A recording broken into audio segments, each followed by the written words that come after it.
We've got to apply for grants for that. We wouldn't have enough money to overlay just our most traveled, busiest streets. We have to work with our State Department and write grants for that. But what we can do is purchase equipment so that we can aggressively address fixing every pothole in the city. We're purchasing that equipment now. And then we can contract others to help us with the overlay, write some TAP grants to get some sidewalks in place. But without additional resources, we can't do it. So we can't say, on the one hand, we want to see programs and resources and activities for our young people. We want to see the street department fully funded, fully equipped, fully staffed to fix our streets and our sidewalks. We want cleanup and deal with this dumping, to see some beautification, maybe some public art going on. Can't say that you want to see the city assist people with housing and small businesses. You can't say you want those and other things, other improvements. Technology improvements to the city so we can be more efficient. I could go on. I mean, the list is there. And this is a beginning. You can't say you want to see those things from me or any other mayor and say no to this tax. Not because it's a tax that I'm proposing. It is a tax that will provide us the resources we need to do those things. Period. Bottom line. I think with that, I am going to stop and keep what time is it? It's 6:36. Okay. I talked about 15 minutes too long, and I'm sorry. But I am prepared to answer your questions. Yes, sir. I have a question. On your economic development infrastructure, item number 3 down there, talking about business and industrial opportunity initiative. Exactly what is that and what's covered? Okay. Yeah, like,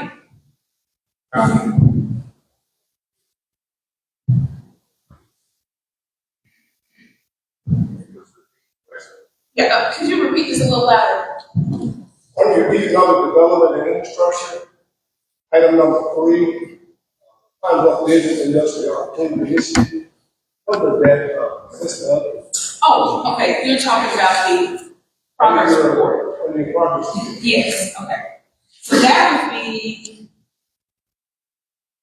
what came from, this is what came from the community under economic development, okay. And number 3, Pine Bluff Business and Industry Opportunity Initiative.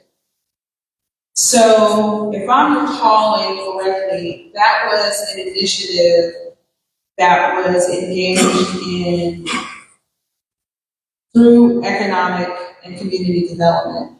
Now, there was one where there was funding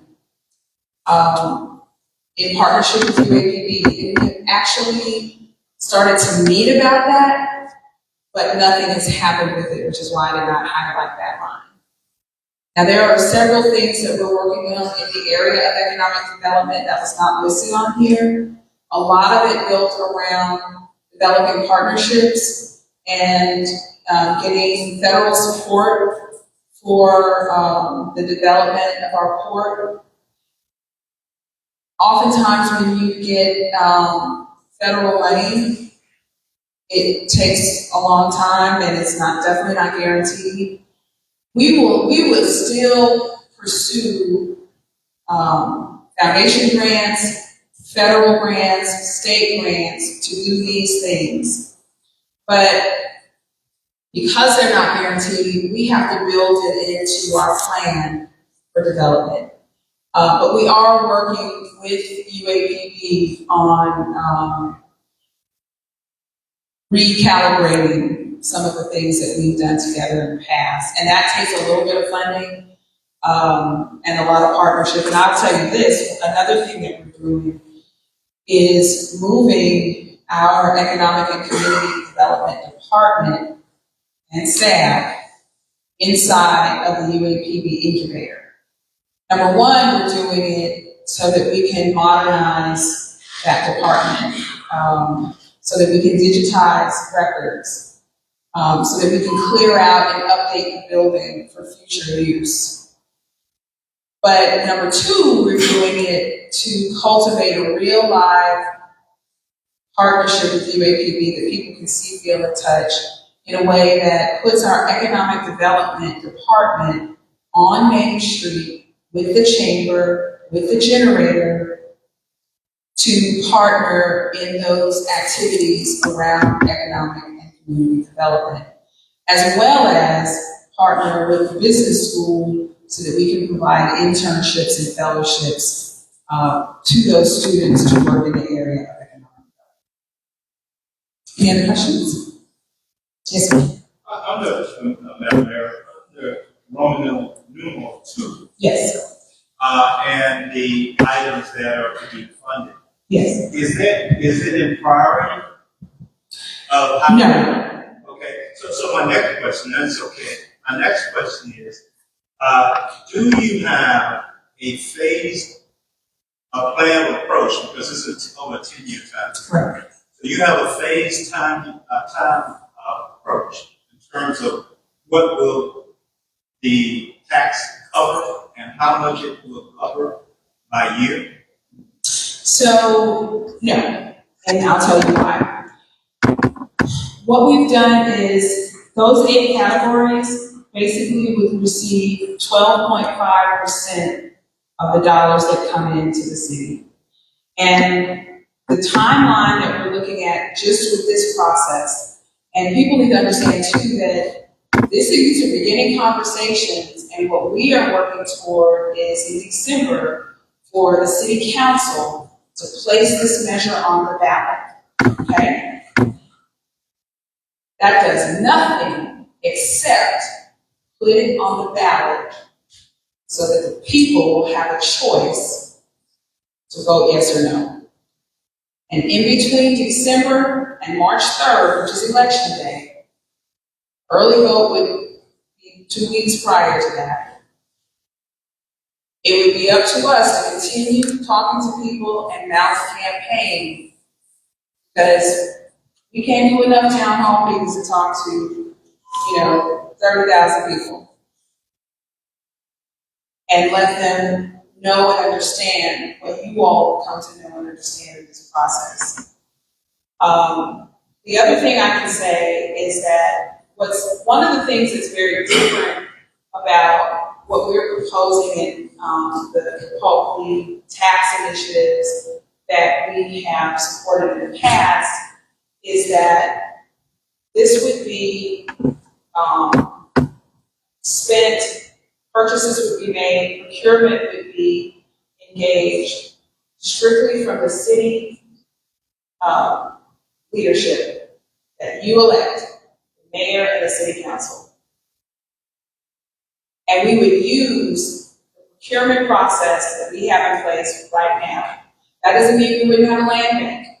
Doesn't mean we wouldn't have, under the under urban renewal state law, create a new revitalization agency that assists specifically with life, that addresses housing. But there would be no large swaths of money transferred anywhere, so that we can use the processes that we have in place, public-private partnerships with a number of private partners. That is what we would be committed to. Now, the purpose of the categories and the priority projects would be generalizing means that we know that there's about $5 million in repairs alone that we need at our port. going through an RFP process, we may end up doing that for one of the projects, and then another one we may get federal funding for. So because of that, and I think I didn't mention the third high dollar project, and that would be to establish police substations in every ward. One in partnership with UAPB's police department. That's something that we're talking about, because they're about to build one. And that's to have that presence to really flesh out what community policing looks like. So it's not to have another place to arrest people. That doesn't mean that we wouldn't establish some kind of holding tank at one of those departments so that we can actually process and arrest for misdemeanors, for serious misdemeanors. Because right now, because of the issues and the overcrowding that we have with the jail, and the people who commit crime, they oftentimes are turned away from the jail. So they get a ticket, or they're summoned later, and it's very difficult to address these petty crimes that evolve into larger crimes. So that would be the third sort of high dollar element or project that we would focus on. A lot of these projects would be pay as you go. And so when we're talking about what we need to, for example, automate city government and build out our infrastructure as it relates to communications. Right now, we just really don't have one. We have personnel, one full-time in the police department and one whose work is in part communications related. But we don't have any communications staff that helps the city tell its story, that helps the city deliver messaging from the different departments on what we're doing. That just doesn't exist, and we're too large a city to not have anything.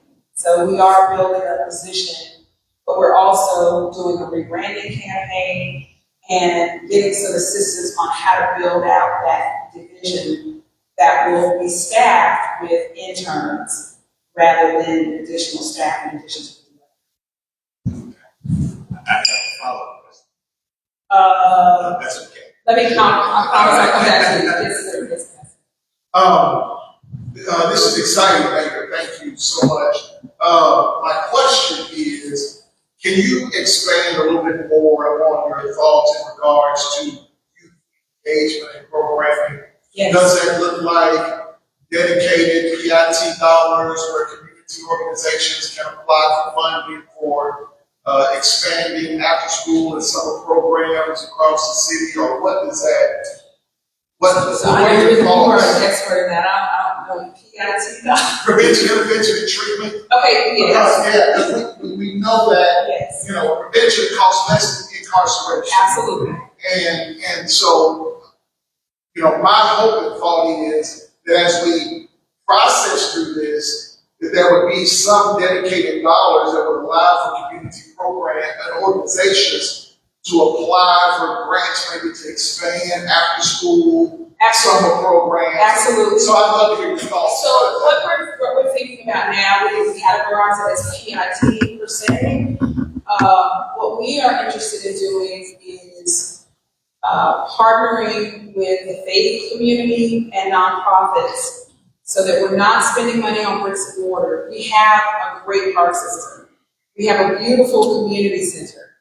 We have Chester Hines that we recently signed an agreement and so that GAT 8 can perform their programs out of that facility. We're not interested in spending money on bricks and mortar. What we're interested in doing is we're basically bringing life to the buildings that we have with the people who are already in them and willing to serve. We know that since COVID, most churches lost members. Many people attend online, but you still have people in these congregations who have ministries, that are not very well funded, that are underfunded, but you don't see a lot of youth programs. So there just aren't a lot of extracurricular, academic enrichment programs, and even athletic programs. I think Bethany has one of the best athletic-based programs, but that teaches kids about teamwork and discipline. And they do that through track and field. They do a wonderful job and serve so many people with money that they raise from community and people who are involved in doing the training. We want to support that. We want to support our own programs in our park systems in conjunction with the Boys and Girls Club and the Community Center in that area. But most importantly, we want to utilize Boys and Girls Club, and this was an idea one day. We were talking to Pastor, not Pastor Lockett, but Councilman Lockett after a service, and I was telling him about this idea, and his idea was to utilize Boys and Girls Club as and sort of administrative vetting entity, because part of what they do is help establish other Boys and Girls Club sites. And then, we've talked about other churches that actually already have facility, have written grants before, have run programs. We would have direct engagement with those churches. There are nonprofits that already do work with kids. So it would kind of be, I don't want to say a hodgepodge, but it would definitely be,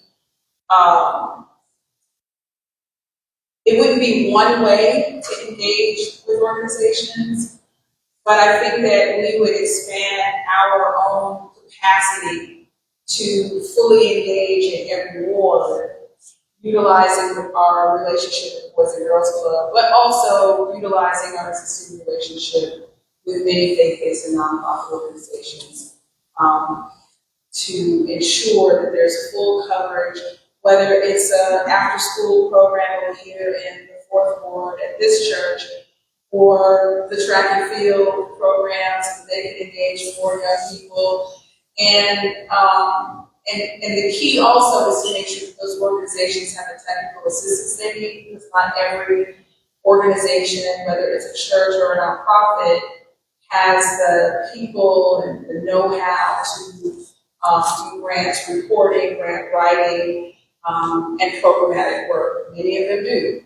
So that's kind of how we are looking at this. And the other part to this also would be to really upgrade our parks. So we've started on that, but we want to fully upgrade them in a way where the young people who are residents of the city of Pine Bluff will be able to use our parks and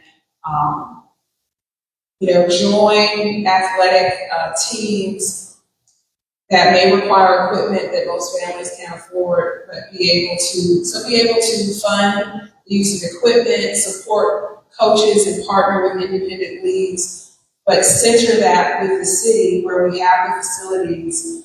And like a first team program at JC, we have 2 golf courses. And what we want to do, it's a historic golf course, so we want to tap into that and use the driving range more appropriately for learners and people who can get involved with golf and have lessons for young people and adults.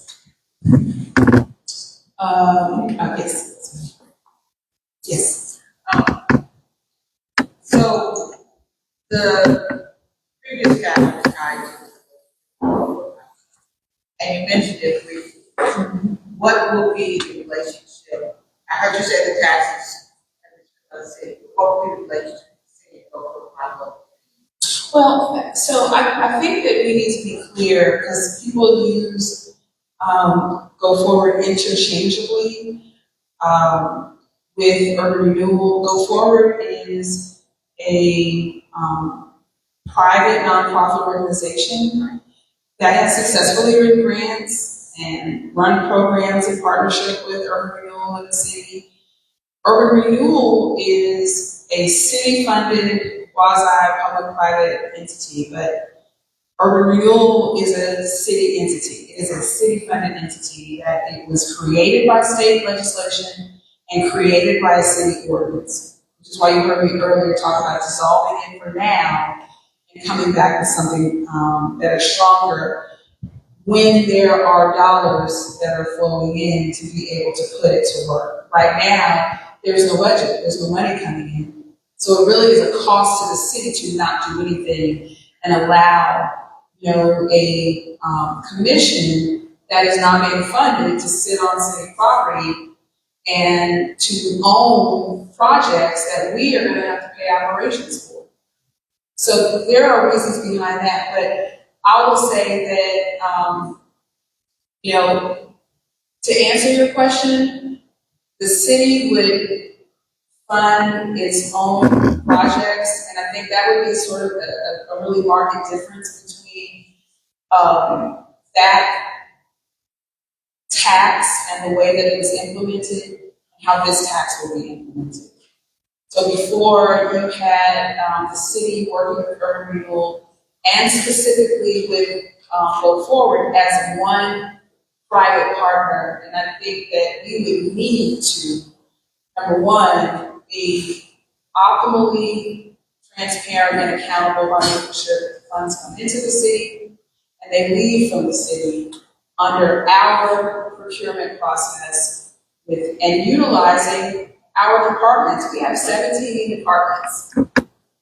And for example, purchasing the equipment that we need to address our streets needs to be done within the city, and it needs to be done through our street department and code enforcement. Now, where we need help, do we put out a bid for contracts? Do we engage in partnerships with those organizations that want to help in certain areas, to write a grant and partner to make sure it gets done? Absolutely, we do that. But this would be the city's tax, this would be the city's responsibility first. And we would definitely have several partners so that we can have the greatest impact for the most people. Yes, ma'am. I want to suggest that people, you've given a number of excellent ideas, particularly about local groups and volunteers, and I think to expand that good. I think if you identify two or three of the major projects here and suggest a timeline, I think it's first difficult about focusing on producing to be more specific about Yes, the ma'am. timeline and the cost, approximate cost. Yes. Estimated. I think people like that. We will work on that so that we are able to share that at the next town hall. Absolutely. You think final until you know that you're going to get money. Right. Everything has to project some possibilities. Yes. Specific. I will, and I know I've stated, for example, $5 million for example, repairing port, further expansion like rail spurs, and I don't know what they're called, but it's almost like a parking lot for barges that Little Rock was successful in doing. We could really invest as much as $12 million, with some of that being federal funds. But I will definitely, and I don't have a problem at all noting that. So I will do that. Thank you so much. And I have another concern, which I don't see named here. Okay. And that is, I was suspecting to, for the police department and the fire department, I don't see whatever. Yes, ma'am. And let me share that. I think I mentioned earlier, the way that we have, oh, okay, so, the statement was that there is not a dedicated tax or portion for the police or for public safety. And the question is, are we better, these are my words, I hope I get it right, but are we better suited now so that we don't need to do that? And my question is yes, we're better suited because we are actually using the budget to fund the positions, and we're actually hiring the positions. So I think for the first time in a long time, the fire and police departments are more fully staffed than they have been in years. And I'll give you an example with the police for sure. When I came on, the fire department was already doing more to fill the positions that were in the budget for sure. And I believe that you're fully staffed now with your positions. Now with the police department, for years, if you look back, and I'm gonna find out exactly how far back this goes, but it's been years where we have been stabilized or really unstabilized at 75 officers. And a lot of the narrative around that was, oh, we don't pay enough, it's hard to get people to come. But once we dedicated the dollars and we made a decision that we were going to prioritize recruitment and we were going to prioritize hiring, by the end of the year, we will have 100 officers. We will have increased our full-time uniformed personnel for the police department by 25%, which is not anything anybody ever thought was possible, but we did it. And so I mentioned earlier that when you're hiring in either of those departments, it's not just the budget for the position, it is the fringe, it is the equipment, it's the vehicles, so the cost is much more than just that one line item for the salary. Now, that said, there still is a line item for public safety, or one of the categories. If you look under Roman numeral 2, the 8 categories, number 5 is public safety. And our priority is to make sure that we modernize and optimally equip both the police and fire department. We know that the fire department has needs in terms of vehicles, not just fire truck, and in terms of equipment that we can use. We just used a pretty significant portion of carryover to renovate and update their training facility, which was in really, really bad shape.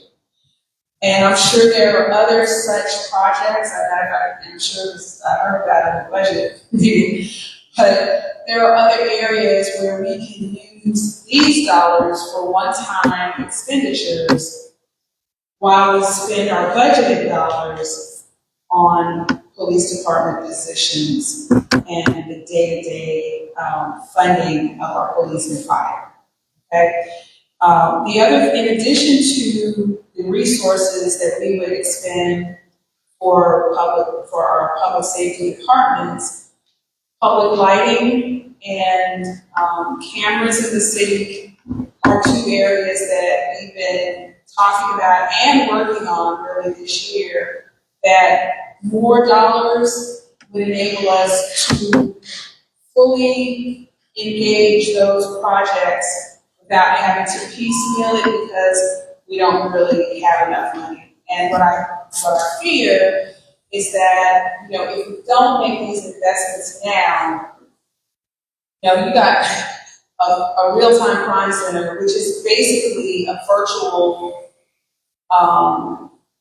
when I say virtual, it's really technology being used to help police officers on the ground prevent crime, address crime in real time, and also solve crime through the camera system and the computer, the man and woman computer room where they're actually watching what's happening in those cameras, working with institutions that have cameras that are connected to our system, working with residents who register their cameras so that if there's a crime in their neighborhood, there doesn't have to be all a bunch of paperwork. The police department can go into that company and say, hey, on this night, this day, at this address, there's a camera, can you send us that?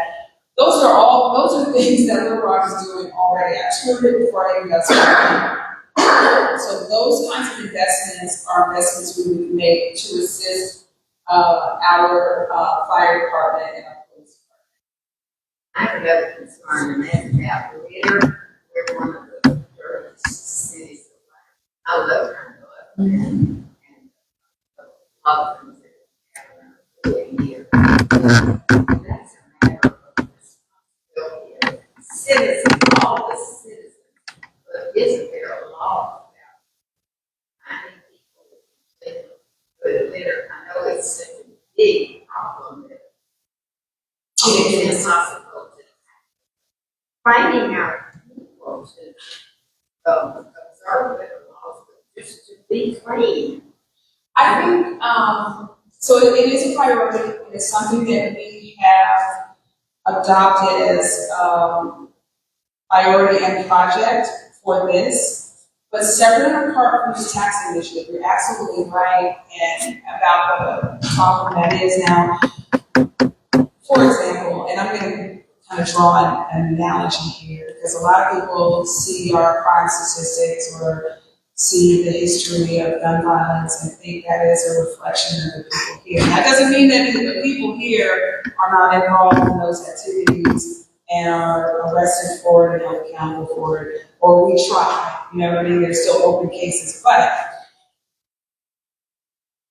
in many instances, like the melee we saw in, I want to say it was 2022, where there were several shootings on 28th, and it was young people, those folks came from another city. So a lot of the littering you see and dumping, we know are people coming from outside the city, they're coming in and they're dumping. We have clean teams, and I get calls all the time from people, and even in my own house. I might come home and see folks throwing stuff out the window. Some of that is people here who don't respect and don't value that. But I think part of what we do is demonstrate our commitment as a city and people who know how important that is and make the investment for cleanup that other cities make every day. So we have it prioritized. I think we increase our penalties. I think that we can look at the changes we made with our sanitation company.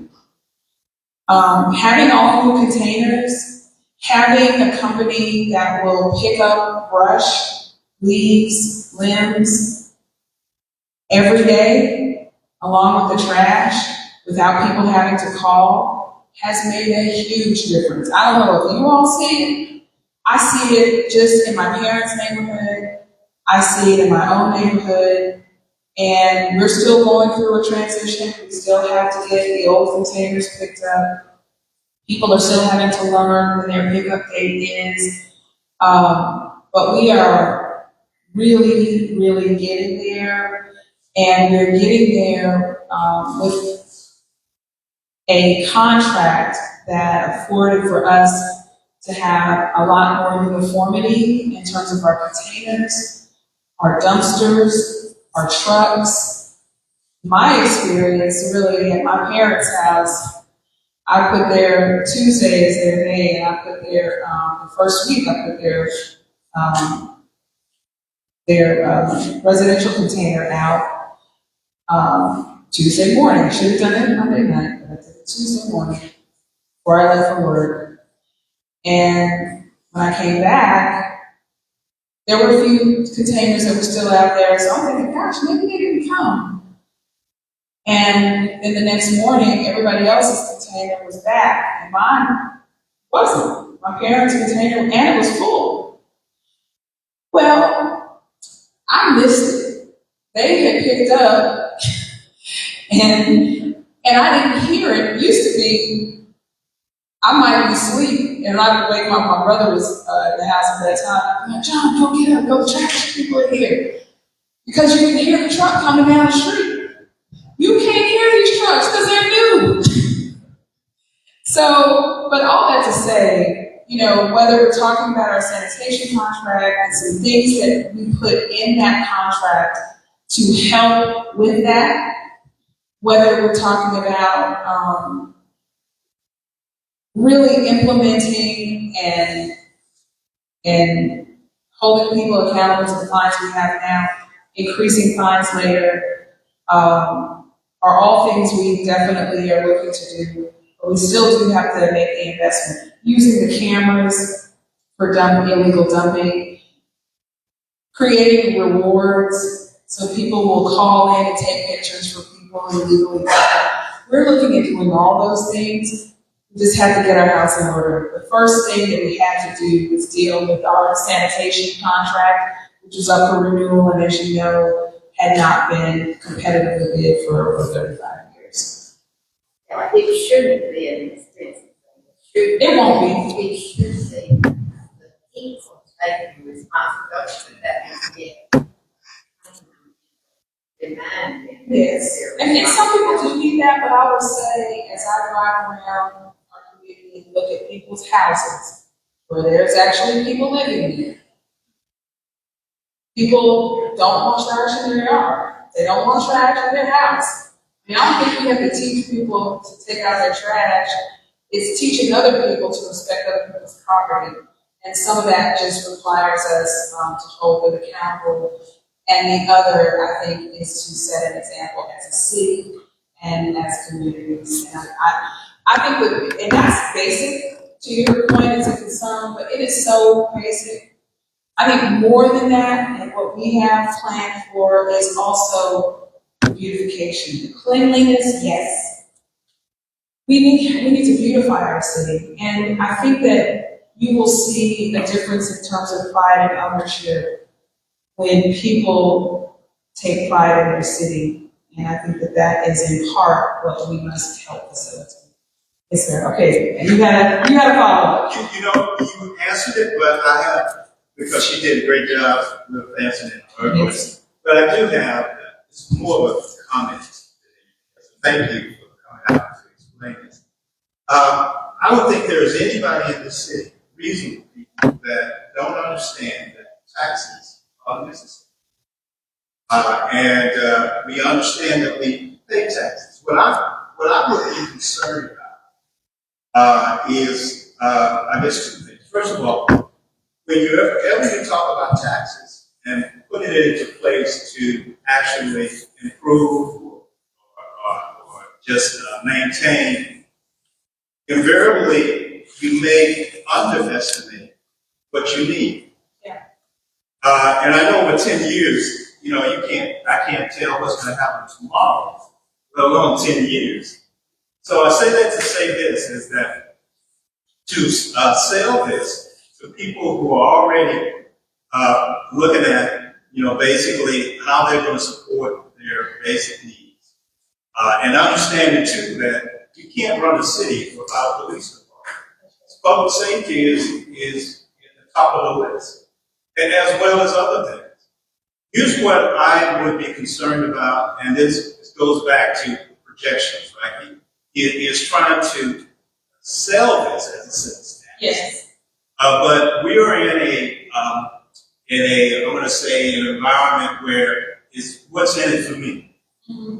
Okay? Even though I love the city, what's in it for me? If I live on the east side, and my streets are really bad on the east side, but guess what? What's in it for me? So I say that to say this, is that even though this isn't a priority list, I think whoever votes for Well, it this, is a priority. preference. Okay, in terms of 1 through, in other words, priority 1, 2, 3, 4, this is what I'm gonna do first. Can I share this with you to your point real quick on that? That's one of the reasons that there have been categories outlined in equal funding. Now, that doesn't mean we can't move some things around. If, for example, beautification category, we don't need nearly the money that's in that pot. And just like we do budget amendments that now require a resolution, right? And not just a motion in committee, it will be understood and seen and transparent to the people. But the most important thing is if we have a sort of equal divide in funding and we are using our departments, it's not about what, Vivian is going to prioritize as her, staples so she can run on something. This is not about that. If we set it up in a way where you have funding for priority projects that would be done through our departments, that would be additional funding where there's already administrative infrastructure for the work to get done. So that it's not the mayor's office that has to find, people to contract with to do all of this. Part of what we're trying to do is provide the resources and the capacity for a staff and personnel that we already have. And that doesn't mean that it might not come with some contracts within those departments or a long-term contractor, because you can't use these taxes if there's a sunset to create positions. But what this also does too is by using this for projects and equipment or one-time expenses that can really bust a budget, you're leaving funding open if there is a department, and we know the street department needs it, or if there's a need for more human capital within that department. So if we're using these raised and this additional revenue to buy equipment, there's actually a line item for light equipment and heavy equipment. Well, we can zero that out, purchase that, and use that for a position that we can now afford because we're actually using the dollars for maintenance, we're using the dollars for cleanup, we're using the dollars for equipment and those things that don't have to be in the budget while we shore up our people. And the most important thing about this is we are doing things that will attract business, attract industry, attract families that otherwise might not pay attention. But when you see these things happening across dimensions of the categories that we laid out, and people can see the change and it doesn't take 3 or 4 years to see one thing, that's what's really important about this. And the other thing that I'll know, a lot of people have come to me, and I think I mentioned in this one, we need to wait, we need to see what a forensic audit is going to bear out. Forensic audit for the city is not about a gotcha. It's not about thinking, saying, or making sure that this is about something that somebody has done wrong.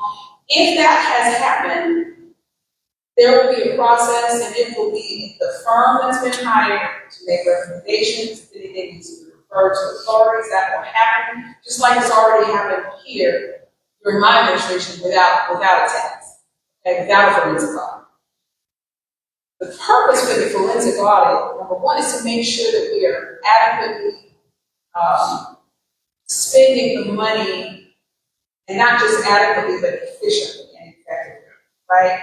And the kind of recommendations you get from firms, and the firm that we are hiring has a long and extensive history of experience in doing these audits with municipalities. So if we do that, they're going to come back and they see something wrong that we're doing in finance, and they will. Because we just now got permission to make electronic payments in 2025. We made electronic payments for paychecks. Just now did that. So We're gonna make recommendations about, how we need to, jumpstart our purchasing division. How we need to make sure that there are appropriate controls with how we spend our money. And we'll have a brand new software system. So that is our focus. That other stuff that's the work of law enforcement. I'm not a law enforcement officer. You know what I'm saying? And part of what we will do during the 10-year period is we will engage a forensic auditor to come and look at the previous 2 years every 2 years. So during the course of the 10 years, you have 5 forensic audits. That will prevent shenanigans, and it will help us get and keep our house in order so we do things right. Yes, sir.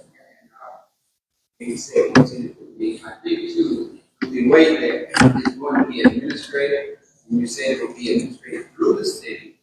So everybody that lives in this city has an audit.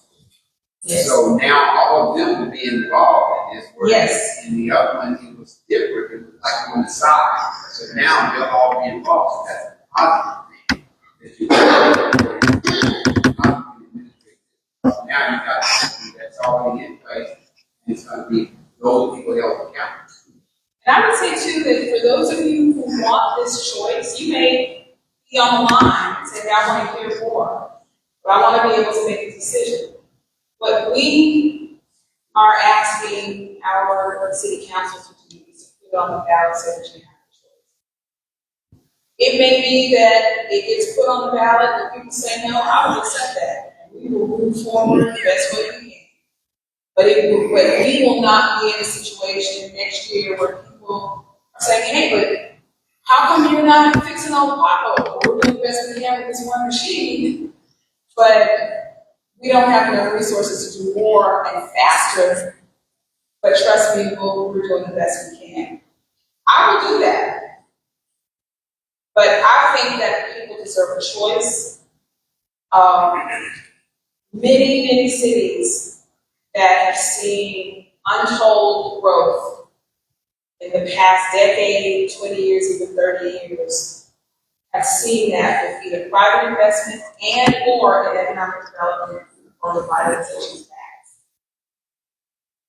And I don't know why we would not avail ourselves to those same resources if we want to see some growth and development. Any questions? Okay.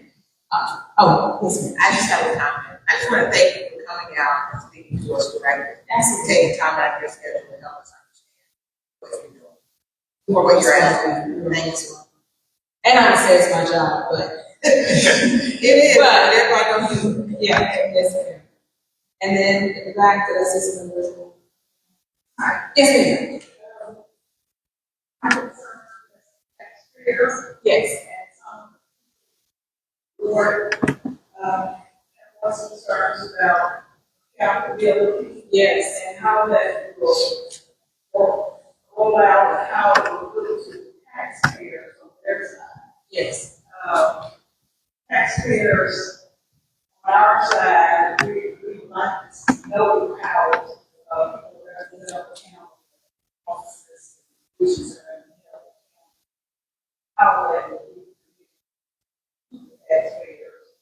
And the follow-up, are there going to be quarterly reports, how that will be. That's a really good question. And of course, transparency.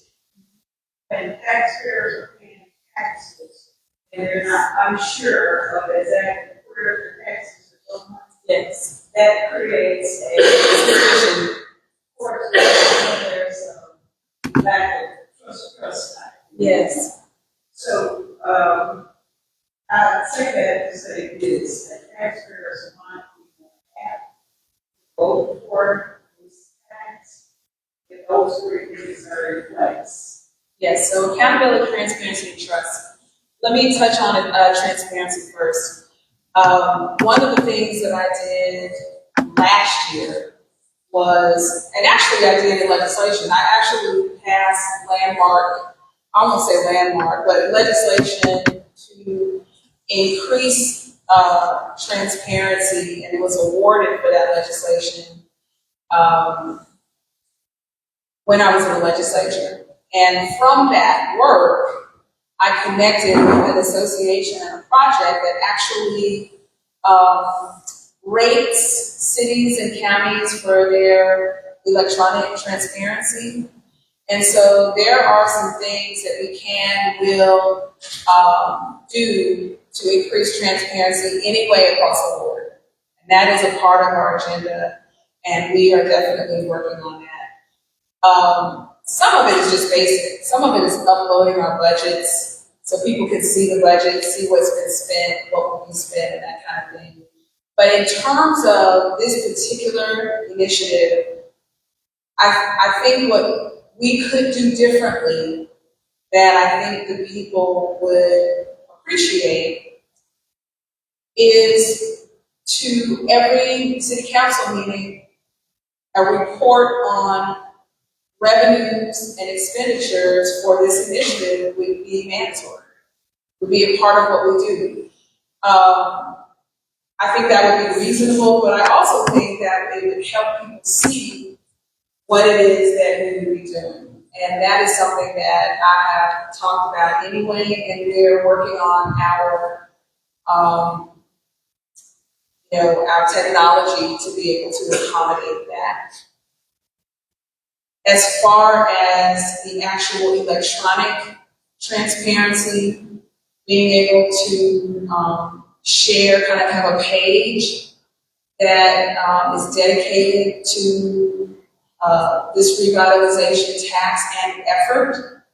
I mean, and it's as simple as the progress report that I just shared. I mean, it would be more extensive than this a little bit. But just letting people know, what the recommendations were and what we're working on. Being able to also just use the process we have through resolutions, ordinances, budget amendments. That is there too. And as long as the work is being done internal to city government, the transparency that is required, as well as the FOIA laws that exist, would also be the Freedom of Information Act, would also be tools that would exist internal that didn't exist externally as readily and I would say as transparently, I think, as people expected. So the transparency part is there. I think likewise in terms of accountability, direct contracts with the city, purchasing process through the city that requires bids, even if there's a vote to sole source it with a particular company, that is public. That is done in the light of day at city council meetings. Administering these projects and managing them within city government departments, even if they do it in concert with a contractor or consultant, there's a lot more of sort of an automatic level of accountability that would be required because of the transparency that exists. So I think that doing it this way, coupled with incorporating a mandatory biennial forensic audit as a part of this in the legislation that you would be voting on would all work together. And then one of the things that we will be working on next year is revamping the website to be more interactive and provide more information. So I think all of those things would work to be that good. And then the trust piece, I think just like in any relationship, trust grows and evolves, and people have to prove themselves, not only through word, but through deed. And I feel comfortable in saying that I have been woman of my word and will continue to be so. And, when I'm elected, you have the power to vote for somebody else. And I think those are built-in mechanisms that allow for trust to grow and be created, but also for transparency and accountability to be standard. Yes, This is I think we need to show not just what's in my board. yes, It should be Pine Bluff. yes. It's not this board, this board, this board. You should show what's happening in Pine Bluff, where we could say, that happened. That is accountability to me. I don't want to read you for what you did. I want to see what you did. When you bring people Can in. you give me an example? When homecoming, Yes. I went over to UNPD and potholes. And I would be ashamed to have my family come out of town to that homecoming and the potholes and water holes on campus at UNPD. So this is what I'm talking about. I was embarrassed. I went out there. I was ashamed. Not old enough, I was on the campus when, way that week. My sister went to school there. Yeah. So I was on that campus in '79. But it was almost worse than a couple of new buildings. But it looks bad. Well, it does. I mean, that's why I'm doing this. Okay, so, And if I could just yes, speak to what you just said about wards. The wards are designed as, they're political sort of lines for your ward representation, but they're also kind of help you demarcate what's happening in one area or the other.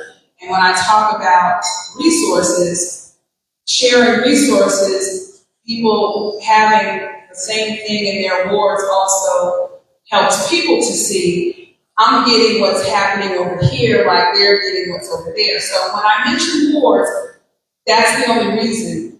But I can tell you that everything that is in these recommendations came from people that wanted to see all different Pine Bluff. And if I can speak to the potholes in particular, that's one of the first things I tried to address.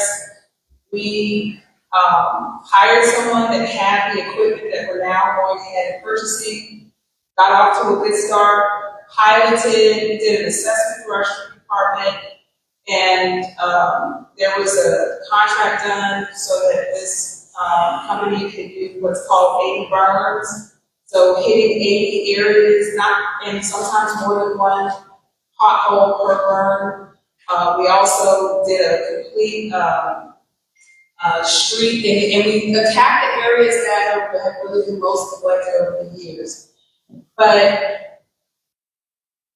we use the wards to say, okay, here we're going to hit all areas of the city, and we're going to dedicate 80 burns to every ward. Well, I believe they did 2 and 4, and midway through 3, the contractor couldn't get the material that he preferred to use, and it just stopped.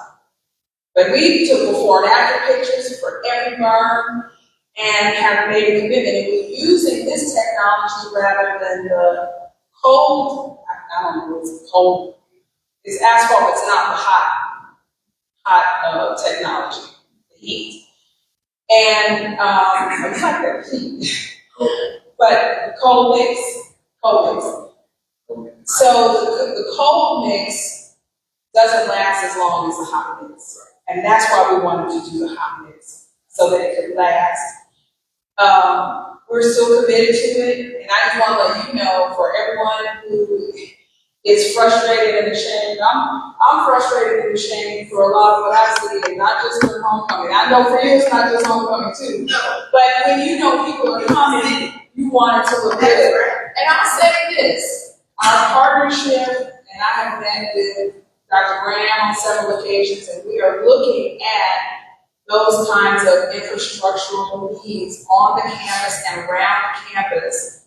And, these funds would enable us to upgrade that area as it relates to, we talked about lighting, we talked about the streets, and we talked about fencing to close the campus. And we would assist with that. That's a part of what we do as a city anyway.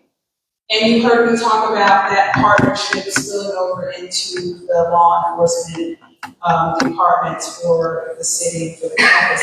So that's happening. What I will say is that for homecoming, we did our very best to make sure that, all the mowing that needed to be done was done, the weeding. We pulled out the stops because we did want to put on our best face so the city could be beautiful. It helped that the Lord said, and let them be beautiful weather, and it was. It was. And in addition to that, we were very careful, but thoughtful about how we wanted to make sure that our law enforcement, fire department, all work together to make sure that the place, this entire city was safe. We had a lot of activities happening every night at the same time. And for people who were automatically afraid of crime, a lot of the crime that has happened, and violence that has happened over the years has been imported from someplace else. And what we wanted everyone to know, that it was all hands on deck. We made sure that events that we knew were going to happen and could cause huge, uncontrollable crowds. We worked with these promoters and private establishments to establish what the capacity would be up front instead of waiting the night up and saying, oh, there's too many people here, y'all gotta go. People would pay tickets. Okay. None of that happened. And that's why we had all manner of parties and banquets and club nights, and everybody had a good time. Everybody was safe. The only report I got was someone was driving drunk and got arrested and had to be tased. That was one event that happened. I work at the high school in Whitehall. Yeah.